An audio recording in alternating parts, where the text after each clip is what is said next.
Good morning and welcome to the Washington Ethical Society. We're so delighted that you are joining us this morning live or via a recording later, but we're always glad to have you with us. Encourage folks to say hello in the chat. It's great if you share your messages with everyone by making sure that your chat settings are set indeed for everyone.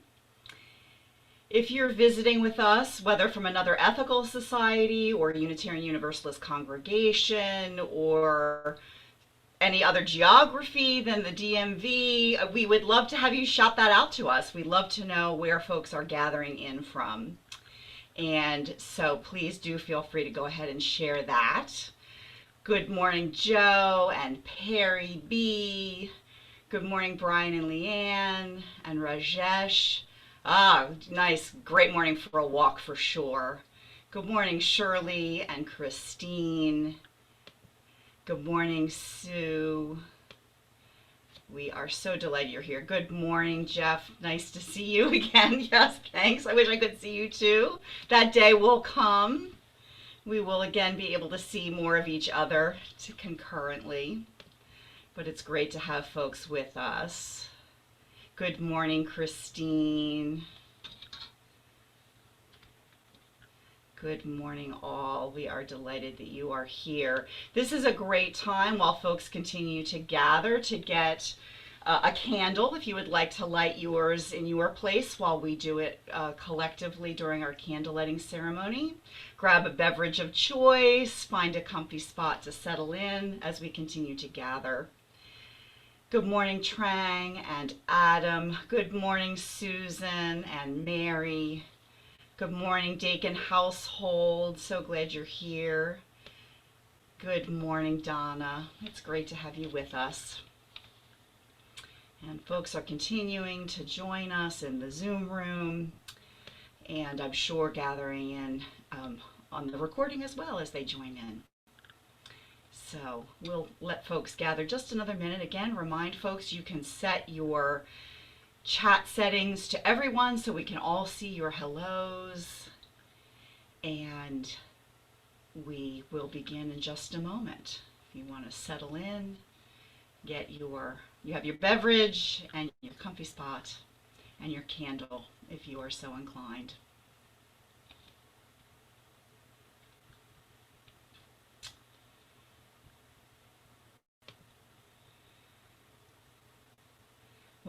Well, again, I think we are ready to begin officially, slightly more formally. So, good morning and welcome to the Ethical Society, Washington Ethical Society. Our opening words this morning are from Erica Hewitt. Welcome to this morning, this day, and this opportunity to be together in community, which is a time of joy, comfort, and sometimes challenges. This is a place where we come to learn more about being human. We're not here because we figured out life questions or because we think we've got it right. We come here to learn more about being in relationship together, how to listen, how to forgive, how to be vulnerable, and how to create trust and compassion in one another. Let us gather together, willing to be authentic with each other, honest within ourselves, and opening to connection in all its forms. We begin today's platform with music from Interim Music Coordinator Leah Morris.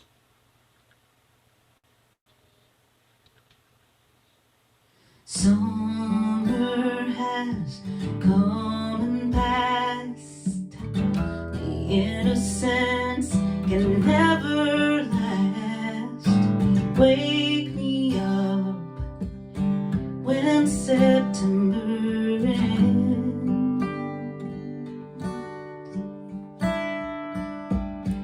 Like my parents come to pass. All this time flies by so fast. Wake me up when September ends.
We hope that you are all awake now with that beautiful music, and welcome to this first Sunday morning of the autumn season here in our northern hemisphere. Good morning, and again, welcome to the Washington Ethical Society. I'm Karen Schofield-Leka. My pronouns are per and pers, short for person, and I'm the officiant this morning and delighted to be here with you. Excuse me. Visitors from near and far, we especially welcome you. We hope that you'll say hello in the chat and that you might send an email to our membership coordinator, Maceo Thomas, at maceot@ethicalsociety.org. That's MACEOT at ethicalsociety.org. You can also fill out a connection form, and that link will appear in the chat. I think it's there already. And we hope that you'll join us after this platform service at virtual coffee hour for a chance to say hello.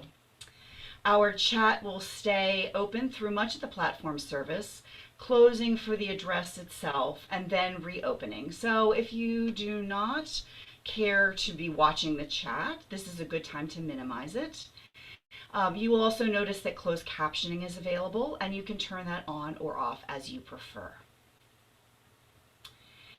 Each week, we read our statement of purpose as a reminder of our shared values. And if you are interested in taking a turn to read the statement of purpose, you can sign up at tiny.cc/readsop. Our reader this morning is Joe London, a member of the Community Relations Committee. I'm going to turn it over to Joe for a brief announcement and then our statement of purpose. Good morning, Joe. Now, Joe, you need to unmute yourself so we can all hear you. Okay. Thank you, dear. Good morning, everyone. Thank you, Karen. I just want to thank all the people who came to our workshop yesterday on dealing with conflict. It went wonderfully, I think, and I hope the participants agree.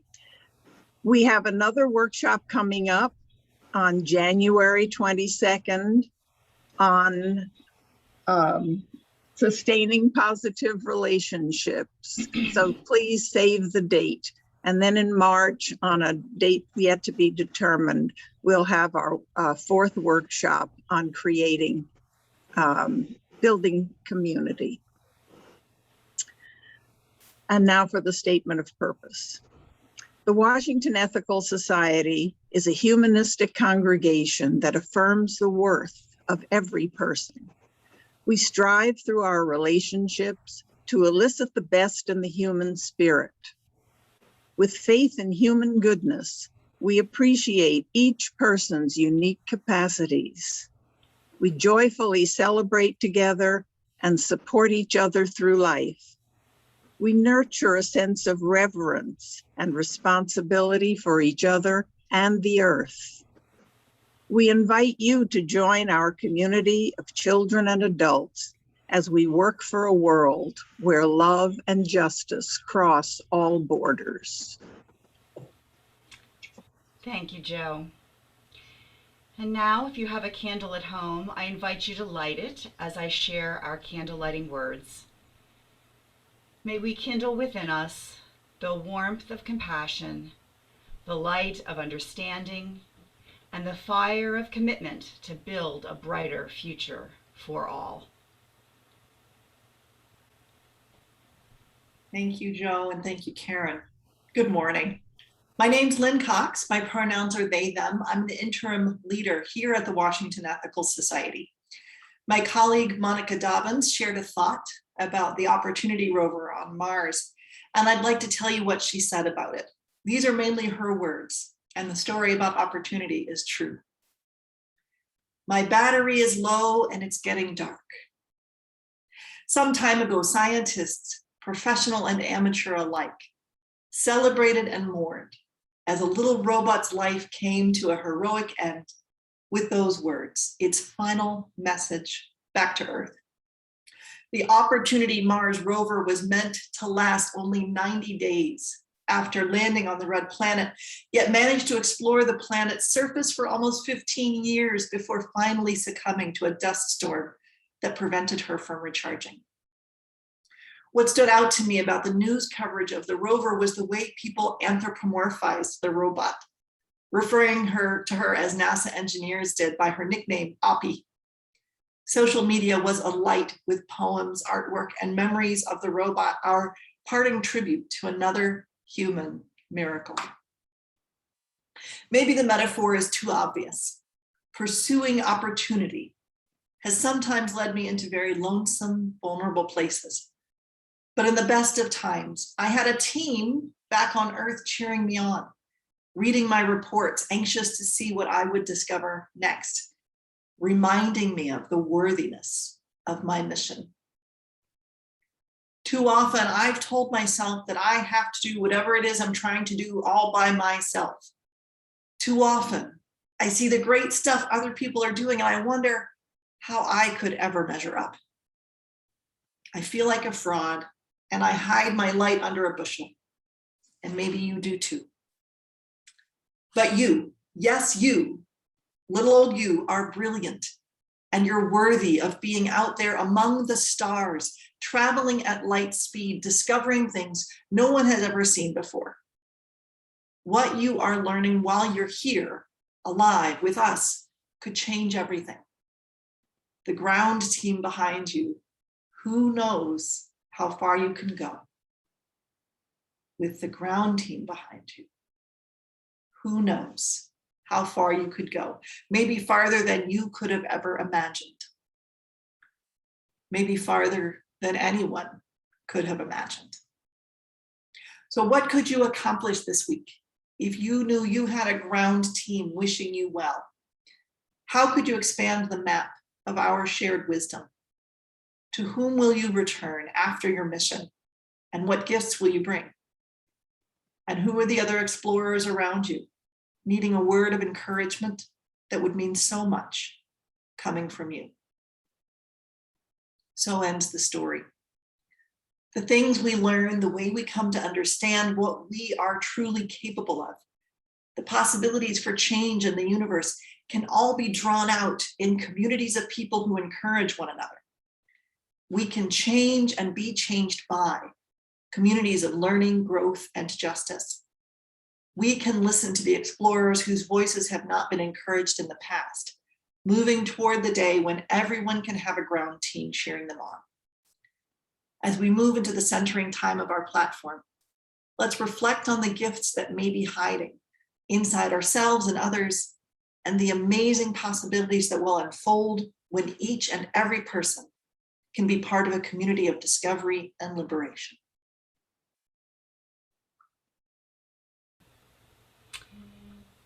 Thanks, Lyn.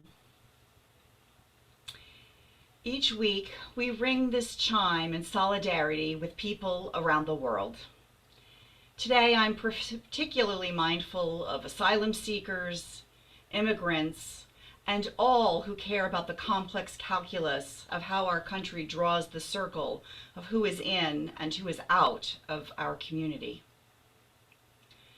As we listen to the chime, let us remember our connection to each other and the world around us.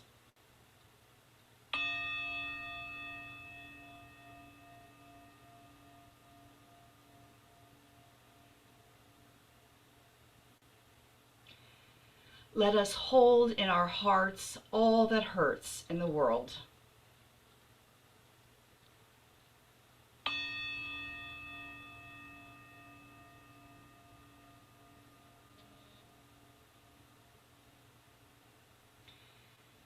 And let us commit ourselves to all that calls for our work and our love.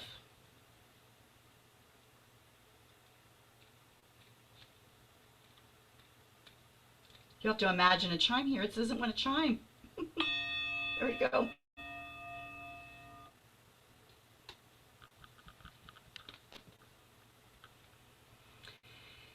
I invite you now into a time of meditation.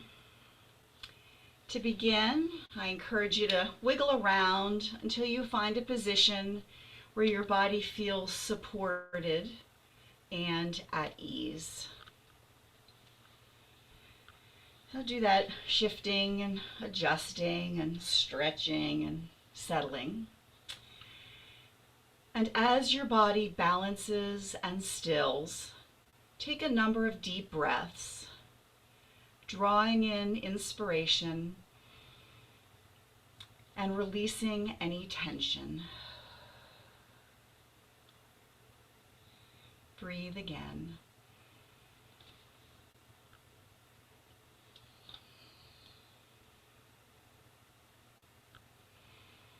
You may close your eyes or soften your gaze and continue to breathe evenly.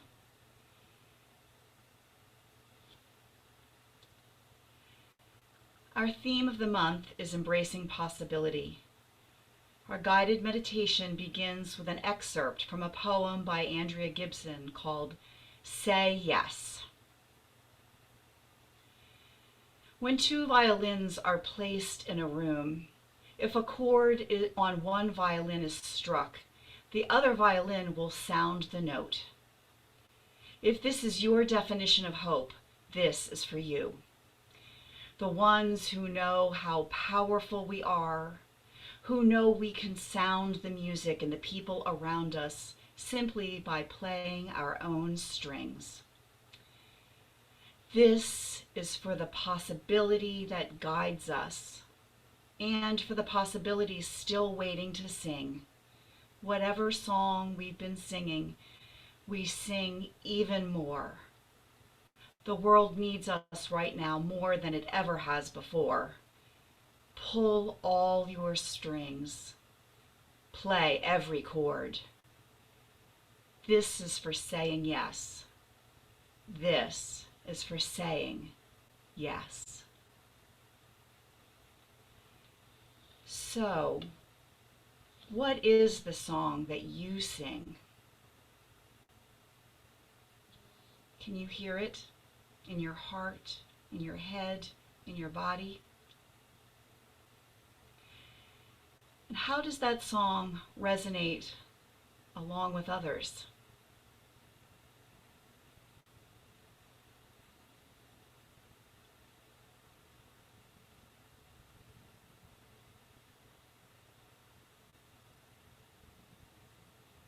And how do you respond when a chord is struck in you?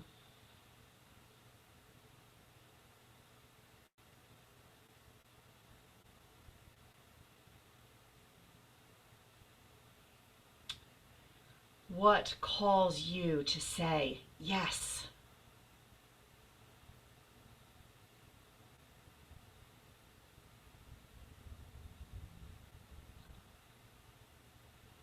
We continue our meditation in silence and the music that follows.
There's a dream for every star, and there are oh so many stars, so many stars. The wind is filled with songs, so many songs. Which one is mine? One must be right for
Good morning. I'm Maceo Thomas, the membership coordinator. I was introduced to Paolo Friere.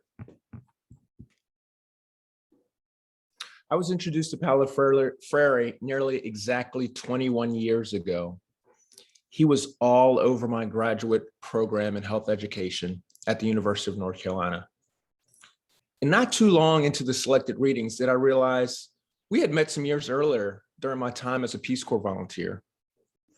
Since those fall days in Chapel Hill, as classmates and faculty discussed Friere and empowerment education and social justice, I've shared his distilled message countless times, mostly in informal settings, often over social gatherings and with great joy. I am not an expert on pedagogy of the press or any of his writings. What I gather from Friere's inclusion in the beginning of our 2-year program was that this was a method for us as students and future public health practitioners to reconsider how power is distributed. The paradigm of traditional education has power centered in the hands of the teacher, and they share their knowledge, resources, understanding with the student. As all of us being students over decades, we experience this power differential. Now was the time to question this power paradigm. The need to question this paradigm is rooted in understanding that power dynamics create public health inequities, illnesses, and problems. As future practitioners, our mission was to disrupt these dynamics. What Friere did for me is to understand that there is power in who asks the questions. Question posing is what the term was. We are all, or at least can be, co-learners together if we allow each other to inventory our knowledge, our experiences, and share them. There is no one teacher. Our experiences are diverse. We started at different places. We operate with values that overlap. We all have something valuable to share. We are co-learners if we allow ourselves to be. One of the very first assignments that was asked of us in our first weeks in the program was, what is community? Well, damn, that seems like such an easy question which to respond. Oh, the professors knew what they were doing. There absolutely was not an easy answer. And after 2 semesters as a cohort, we did not have the answer. What I think we learned as a group, at least what I took away from the assignment, was that community requires a continued process that surveys our shared histories or language or culture and values or needs or wants or so many other variables. And it's questions and resource sharing and transparency that takes time to form a community. In some communities, we find it has been formed over generations and created distinct norms and values. We also have newer communities working to form and create new norms and values. We can be challenged in these new community formations by bringing the same norms and values from our existing communities and immediately applying them as if it's the one way. This often means we bring the undisrupted power dynamics with us. Rather, the time to build and create new communities requires us to allow as many as possible to pose the questions, to share the resources, to allow their understandings. This is the work of building community. Thank you so much, Maceo. We are lucky to have you among us as one of the co-learners. When I was a little kid, the street we lived on was a little bit like Sesame Street. The kids around me looked like the kids on the show, diverse in rage and age, and in race, in age and disability, in language, in religion. It was a cluster of families riding the edge between working class and middle class, None of us thought of ourselves as wealthy, but the kids I knew had 3 meals most of the time. The imaginary creatures we ran around looking for weren't exactly like Snuffleupagus, but we did have shared stories, vacant lots that seemed like other worlds, enough freedom to strike up conversations and invent activities that weren't mediated by school or parents. I didn't think of it this way at the time, but this was a community of learning and dialogue. It was a group experience of people whose voices weren't necessarily respected or welcomed in the big world, but where we could be curious or thoughtful, a circle where ideas could develop in the process of give and take and experimentation. And when I grew up enough to participate in justice-seeking communities, I found some common practices that seemed like they were trying to create this thing that had occurred naturally, given enough proximity, freedom, safety, and respect. I found small group discussions where people could connect their lived experiences of marginalization or oppression with theories and observations about larger systems. I found group agreements that tried to help adults unlearn our implicit biases, to lift up the voices and leadership of those most impacted by injustice. I found experiences of vulnerability and intimacy and question posing in small groups, which then could be connected to other small groups and a larger mission toward the goal of all of us getting free together. Some of the paradigms and techniques that these justice-seeking communities were inspired by had been articulated by Paolo Friere, especially in his book, Pedagogy of the Oppressed, which was first translated and published in English in 1970. Friere proposes rethinking the experience of learning as one in which the teacher and students co-create knowledge.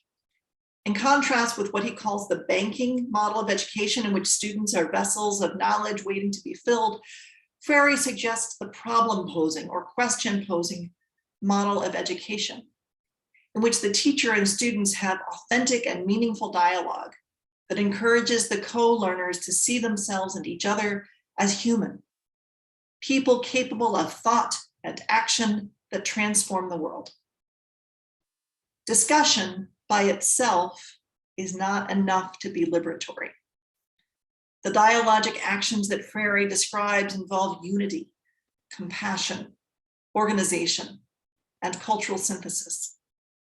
So when justice movements give people an opportunity to learn together, to be in dialogue about the way that respects the humanity of those who have endured dehumanization, the movements may be drawing from Friere.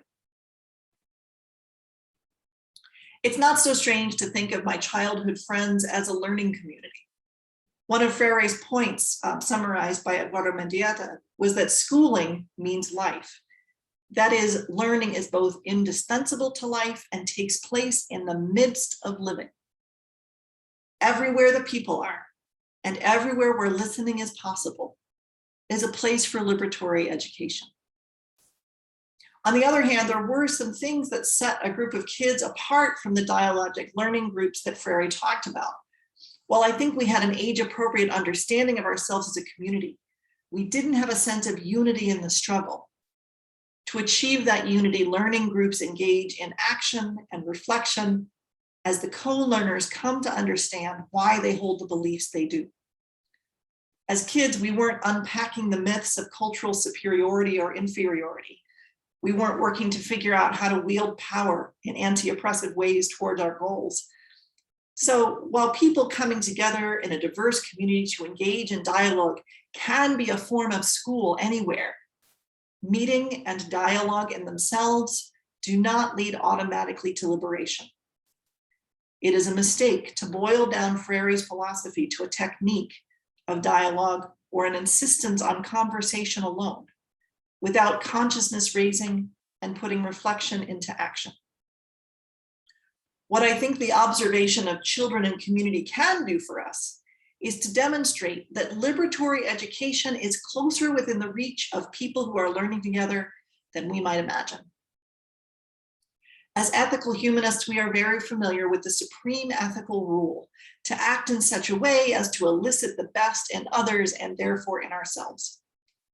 At the All Societies platform recently, Louise Jett reminded us that one of the other parts of this rule is to respect the uniqueness of others and of ourselves. And Felix Adler was an educator, one who believed firmly that education should be available to people in every social class. There seemed to be a number of parallels between what Adler was trying to achieve and what Friere was trying to achieve. For Friere, the potential for education is to bring out not just an abstract notion of the best or highest or most ethically correct, but an experience of humanization, an experience of being a subject and not an object. This is particularly important for learners who are surrounded by a worldview that tells them that they are objects. If we consider Adler's and Freire's philosophies as similar projects and can take into account what Friere said about what it takes to truly be a humanist, it may help us to continue growing and maturing our humanism for liberation in a changing world. One of the obstacles that Friere took up in his writing was the issue of privileged person who attempts to work in solidarity with people who are historically marginalized. Friere might have articulated this as someone from the oppressor class attempting to be part of a movement for the liberation of the oppressed. And Maceo talked about this a minute ago. If we've been moving through a world that was designed for our convenience, it can be difficult to notice when we're trying to recreate the structures of oppression, or when we're trying to leave those structures intact, even when our goals are for the transformation of society and culture toward justice. Friere writes about what it can look like when someone chooses solidarity over paternalism. The radical committed to human liberation does not become the prisoner of a circle of certainty from which reality is also imprisoned. On the contrary, the more radical the person is, the more fully he or she enters into reality so that, knowing it better, he or she can better transform it. The individual is not afraid to confront, to listen, to see the world unveiled. The person is not afraid to meet the people or enter into dialogue with them. This person does not consider himself or herself the proprietor of history or of all people or the liberator of the oppressed, but he or she does commit himself or herself within history to fight at their side. In our conversations with each other as a West community and in conversations with our community partners and movement partners for justice, it will not work if we operate as those trying to be the proprietors of history or liberators of the oppressed. Many of us were trained to be experts in a certain field, but it is not our expertise that is needed in many justice-making or community-building situations. It is our trust, our willingness to show up and listen, our steady commitment to transformation. This is the stance that our West Global Connections Group takes in collaboration with our partner village in El Rodeo, El Salvador. When the group was getting started, many of the leaders were familiar with the kinds of charities that parachute in for a week and try to fix something that they, as the experts, see as a problem. And the Global Connections team members were determined that this was not going to be that kind of project. I mentioned to Susan Runner from the Global Connections team that I was thinking about Paolo Friere and bringing out the best in each other and the partnership in El Rodeo. And Susan said, I think the most important is the time we took to get to know the community and what their community prioritized. This process took several years, but in the end, we have a wonderful solar-powered water system and composting toilets. All of the work in gaining trust and friendships was critical. We now have actual partnership in hopefully planning their future. So there's a lot more that can be said about global connections, and I hope we can hear it directly from the group leadership and a platform before the end of this program year. My point is that solidarity is possible and is an authentic expression of humanist values. Acknowledging 1970 pronouns, Friere writes, a real humanist can be identified more by his or her trust in the people, which engages him or her in their struggle, than by 1,000 actions in their favor without that trust. In other words, Friere says that doing good works is not enough to be part of liberation or true community building. Trusting the people who are most impacted by oppression to know what they need and what they want from their allies is a humanist practice. At West, many of our members have been in conversation about the arrival of new neighbors who evacuated from Afghanistan. There is compassion and energy around the project of welcoming these new neighbors. For people who have lost their homes and most of their possessions, respecting their agency and wisdom is critical. We must approach our welcome for our new neighbors as a partnership, as an opportunity to grow transformative, trusting community with each other and with our neighbors, not something we as subjects do for and to our new neighbors as objects. The coordinating team members for Wes's Afghan Welcome Project are already on top of this. So if you aren't yet involved and would like to be, talk to Kate Lang or attend the meeting during coffee hour next Sunday. Wes members have demonstrated capability for this stance of partnership and solidarity. And I look forward to seeing members apply these humanist values in a new way. For me, even as someone who grew up on that edge of transcending the working class, even as someone who experiences some marginalization on the basis of sexual orientation and gender, I am not immune from the patterns of colonization and white supremacy. I know that I can bring unconscious bias with me into spaces where my better self would want me to resist those biases. I rely on people in my learning communities to bring me back to the practice of liberation when I unconsciously fall into the patterns of the dominant culture. Some of these dominant culture patterns include all or nothing thinking, an insistence on there being only one right way to do things, and a reverence for the written word over the emerging wisdom of group learning. An oppressive system, one that treats only some people as subjects and everyone else as objects, wants everything to stay the same so that the objectified people can keep fitting into their roles like cogs in a machine. An oppressive system wants permanent rules, and it wants to rush things along so that no one has time to critically examine cultural hierarchies. Friere suggests that the process of humanization equips people for creatively and actively meeting a changing and fluid world. The ways of doing things will keep changing. People who are subjects are capable of transforming the world toward justice, and that transformation will be ongoing. Again, Friere said that reality is not imprisoned in a circle of certainty. The person who is seeking justice in a community of co-learners who are humanizing each other seeks to know reality as it is, to unveil it so as to be better able to transform reality.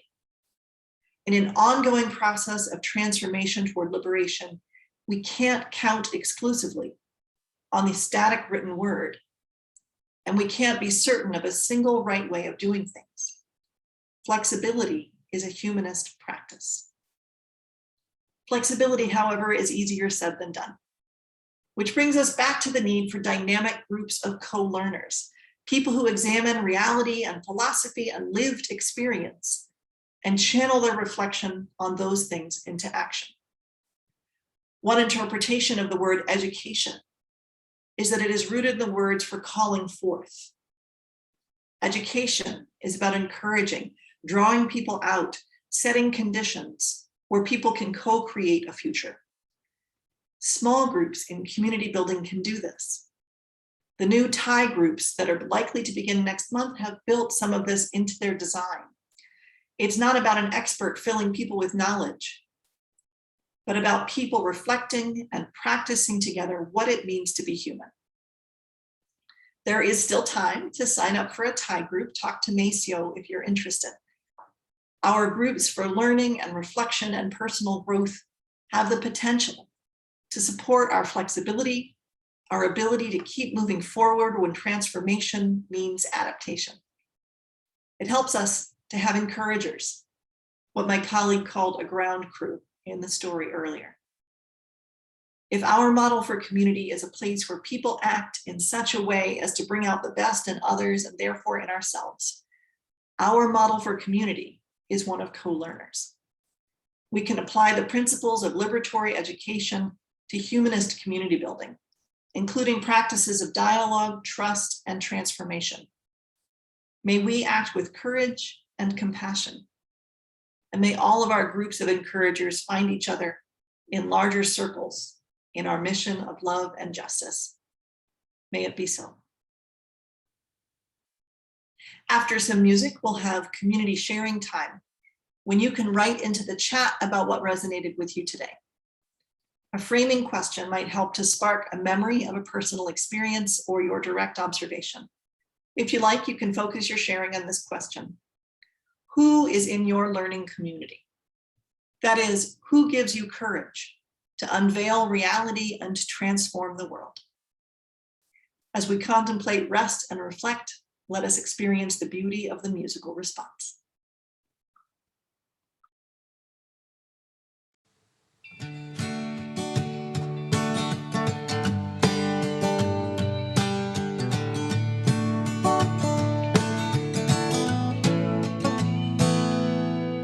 You who are on the road must have a code that you can live by, and so become yourself, because the past is just a goodbye. Teach your children well. Their parents' hell did slowly go by, and feed them on your dreams.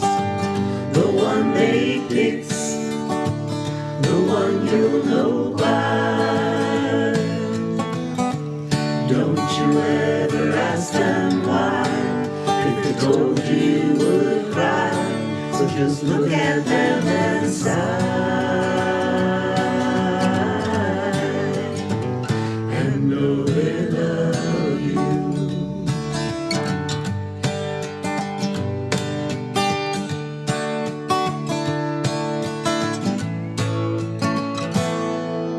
And you of tender years can't know the years that your elders grew by, and so please help them with your youth.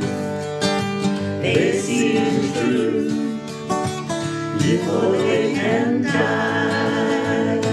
And teach your parents well. Their children's hell will slowly go by, and feed them on your dreams. The one they fix, the one you'll know by. Don't you ever ask them why. If they told you, you would cry. So just look at them and sigh, and know they love you.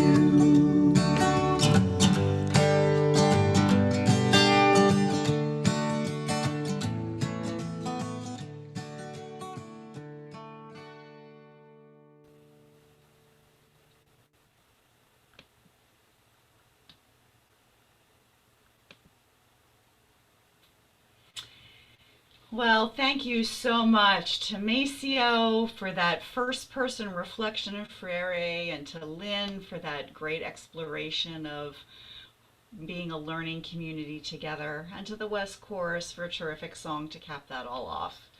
Just wonderful all together.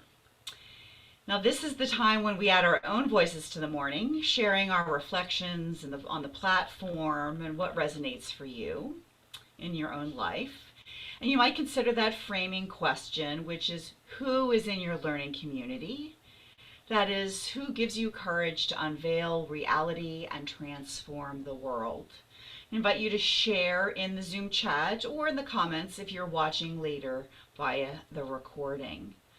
I see that Kate Lang has already added an encouragement to be in touch if you'd like to join the Afghan Welcome Team and have not already indicated your interest. And her email address is there in the chat.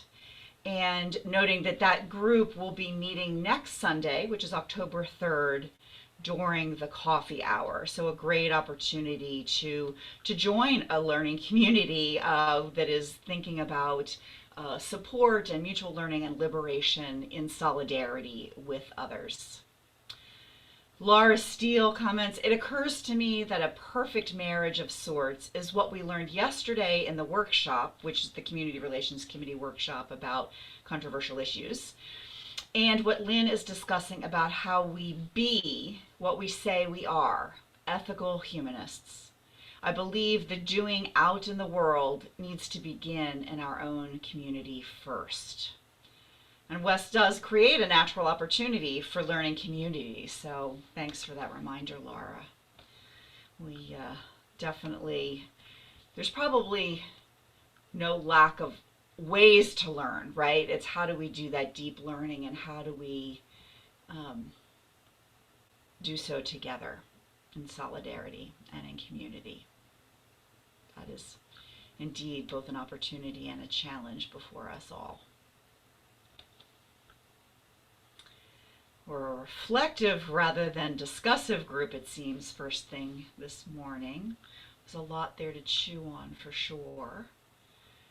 And so continue. We'll create a little quiet space to let people gather their thoughts. Vincent says, everyone in the world is in my learning circle. If you talk to people long enough and listen to them, you will find everyone you will ever meet knows something you don't, which is a quote from Bill Nye. Abby says, you know, it's corny as hell, but in a limited sense, that's why I like the people in my professional field. We are trying to understand how best to mitigate climate change for the express purpose of changing the world. Sonia loves Vincent's quote. Adam says, good truth there, Vincent and Abby. Rajesh says, I'm conscious of the extent to which I have absorbed dominant culture norms. Worship for the written word, a sense of urgency to get things done, irrespective of what the process of getting there is. Right? Hard to resist that sense of urgency rather than perhaps focusing on what's important. Good observation, Rajesh. Good reminder to us all. And time, right? We've talked a lot implicitly, I think, about the use of the time that we have before us. And it says, like Maceo, I found Paolo Friere during Peace Corps and had the opportunity to really dive deep and try to apply the praxis of liberation during my work. He goes on to say, it was hard and I know I got a lot wrong. Well, thanks for that honesty, Adam.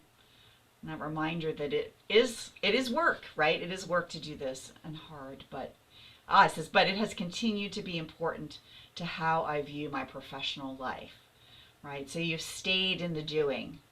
Congratulations to you for that. Encouragement to us all to stick with the hard thing when it's the good thing to do, indeed.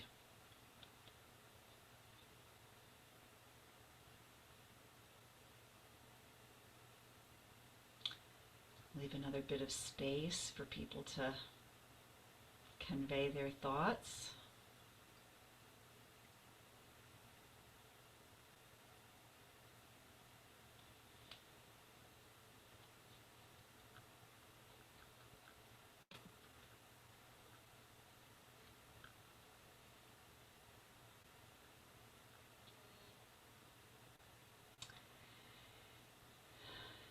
Well, I will continue to encourage you to reflect on what you've heard, what has resonated for you. Think about the possibilities. Lane says, beautifully said, Vincent. Several days ago, I added a woman I met in the aisle of Walgreens to my learning circle.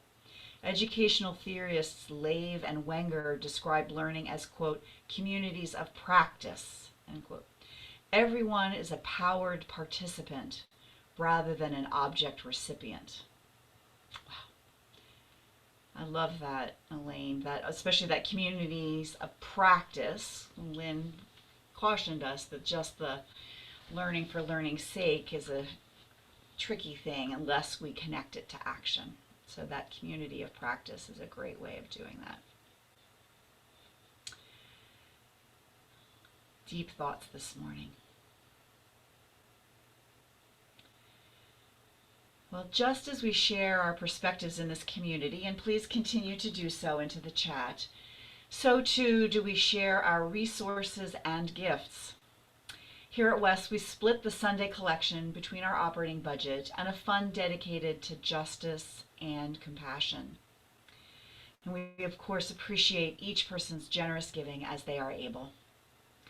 This month, half of the offering is dedicated to the Congregation Action Network, of which Wes is a member. The Congregation Action Network, or CAN, is a network of faith communities in Washington, D.C. and the Maryland and Virginia suburbs. And it's acting in solidarity to end detention, deportation, profiling, and criminalization of immigrants, and demanding and upholding justice, dignity, safety, and family unity. No small task. On the slide, you'll see the number for text to give for today's collection, which is 202-335-1885. You can also make a gift by visiting tiny.cc/westgives or going online to our website at ethicalsociety.org and clicking the donation button. We'll now receive your gifts and the gifts of music by Zachariah Hickman.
Well, thank you so much to the many people who helped create this morning's time together. So interim music coordinator Leah Morris, guest musician Zachariah Hickman, as well as our own Perry Bider on piano and vocals, and the West Chorus. Thank you to membership coordinator Maceo Thomas, slide artists John and Abby Dakin, and tech host Sonia Coopers. Thank you to Robin Kravitz for communication support. And thank you to those who are leading and supporting our work in the weeks to come. As always, this week has a variety of opportunities for West members and friends to connect virtually around shared interests and in support meetings and discussion groups. And we hope you'll join us again next Sunday, October 3rd, when Pablo de Jesus from Unitarian Universalists for Social Justice will offer a platform with the title Collective Liberation or Bust, Voting Rights is a Must. And a few things to look forward to in the days ahead. The Sci-Fi Book Group is meeting today by Zoom at 1 p.m. They will be discussing Paolo Basupagulpi's, yes, I think I got that right, Water Knife this month, and briefly confirming plans for October and November. So contact Adam Briskin Limehouse for more information, or check the calendar on the WES website for the link. The Widening the Anti-Racism Lens at WES group meets for its final session by Zoom tomorrow night, Monday, September 27th at 7 p.m. If you've been involved in any of the WORL sessions throughout the spring and summer, here's your chance to be part of the wrap-up. Please register for tomorrow's session on Sign Up Genius, and one of our WORL team members is going to drop that chat in the link in a moment. There will be an online town hall on Wednesday to discuss whether WES membership meetings should be recorded. This town hall meeting will provide an opportunity for the WES community to share opinions on this issue in advance of a final decision to be made at the October membership meeting. So the town hall, again, is on Wednesday, is the 29th of September at 7 until 8:30 p.m. And please email Sarah M, SARAHM, at ethicalsociety.org to receive the meeting link. The Afghan Welcome Project is waiting to learn more about new neighbors who will be arriving from Afghanistan. And at the moment, there's about 1,600 of our new neighbors who are undergoing medical screening and vaccination and waiting to be resettled in Maryland sometime after October 10th. They won't have the actual designation of refugees, and so will not have the same governmental support as traditional refugees do, making it all the more important that we welcome them into our community with solidarity. So as noted, there's going to be a meeting during the coffee hour period next Sunday, October 3rd. And if you'd like to be part of that WES Afghan Welcome Project, contact Kate Lang. And again, her email is in the chat. Families of 6th, 7th, and 8th graders, there's going to be a middle school meetup after platform next Sunday, October 3rd. There are other activities in the works for the pre-K to 2nd grade group, for 3rd to 5th grade kids, and for high school youth as well. And families of children and youth should fill out a registration form if they think they might participate at WES this year. You can contact SEEK coordinator Indara Miles at Indara M, it's NDARAM, at ethicalsociety.org with any questions or to sign up. You can find the details. There was a lot of details, like a lot of things going on. You can find those details for these and other events on our website calendar at ethicalsociety.org. And finally, whether you've been with us live on Zoom or are watching the recording later, thank you for being here with us. And before we depart, I am going to drop into the chat a link to, it's a very short TED Talk video, shorter even than a usual TED Talk, for you to watch later. It's a funny little clip about the role of leaders and followers, and I think it has some linkage to our conversation today about being a learning community and how we best co-participate in that. So let me add that. There's the link. Encourage you. I think you'll enjoy it. It's short and it's funny.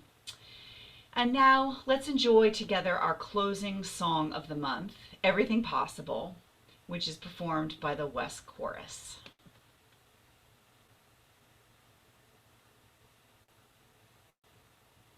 We've cleared off the table, the leftovers stay, wash the dishes and put them away. I told you a story, tucked you in tight, at the end of your knockabout day. As the moon sets its sails to carry you to sleep over the night sea, I will sing you a song no one sang to me. May it keep you good company. Or you can be anybody you want to be. You can love whoever you will. You can travel any country where your heart beats, and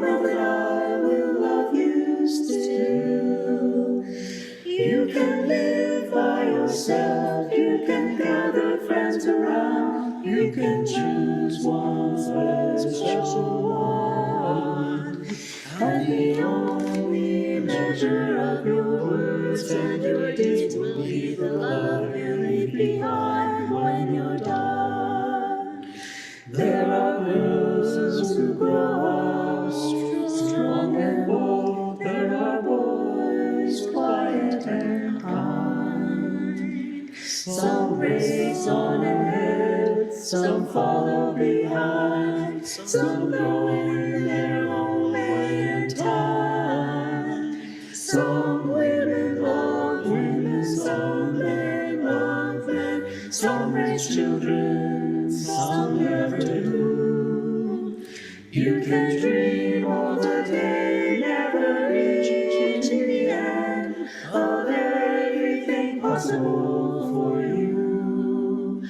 Don't be rattled by names, by taunts or games, but seek out spirits true. If you give your friends the best part of yourself, they'll give the same back to you.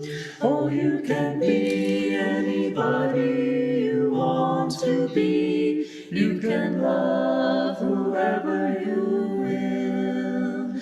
You can travel any country where your heart leads, and know that I will love you still.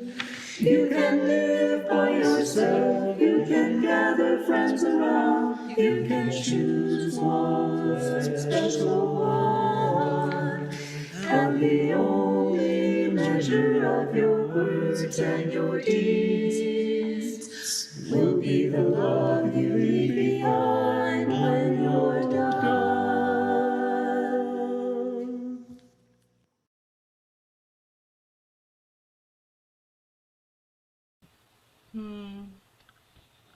Just beautiful.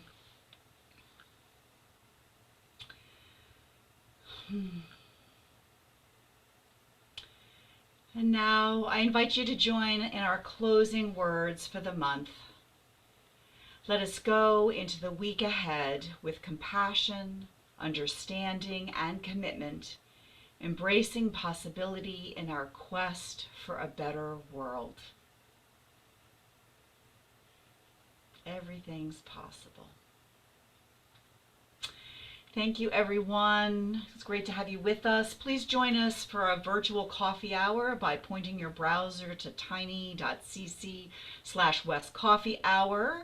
You can also find the link here on the slide.